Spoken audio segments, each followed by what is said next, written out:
আল্লাহ নবী বুরাকের উপর অতিক্রম করতেছেন, যে সম্প্রদায়ের হাতের মধ্যে যে নখ থাকে, আমাদের স্বাভাবিক যে নখ থাকে তাদের এরকম স্বাভাবিক নখ না, হাতের মধ্যে নখগুলো অনেক বড় বড়, তামার নখ।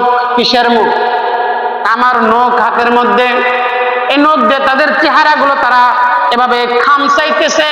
তাদের খামসানের কারণে তার চেহারার চামড়া ছিঁড়ে, গোস্ত ছিঁড়ে, ভিতরের হাড্ডি পর্যন্ত দেখা যাইতেছে। আল্লাহ নবী যাইতেছেন, আল্লাহর সাথে সাক্ষাৎ করছে। সাক্ষাৎ করার জন্য যাইতেছে, পথিমধ্যে রাস্তার মধ্যে এই ঘটনাগুলো আল্লাহ নবী দেখতেছেন। এই রাস্তার মধ্যে এই ঘটনাগুলো ঘটতেছে আল্লাহ নবীর সাথে। আল্লাহ নবী ডাক দিলেন, এরা জিবরাইল, এরা কারা যারা তাদের নিজের নখ দিয়ে নিজের শরীরের মধ্যে ভাবে খামসায়া তাদের চামড়া ছিঁড়ে রক্ত, চামড়া ছিঁড়ে গোস্ত ছিঁড়ে রক্ত বের করতেছে? এরা কারা? আল্লাহর নবীকে জিবরাইল ডাকতে বলে, ইয়া রাসূলুল্লাহ, ইয়া হাবিবাল্লাহ, এরা হলো আপনার উম্মতের ওই সমস্ত মানুষ যারা পরনিন্দা করে, যারা নিজের দোষ না দেখিয়া আর একজনের দোষের পিছনে লাগিয়া থাকে।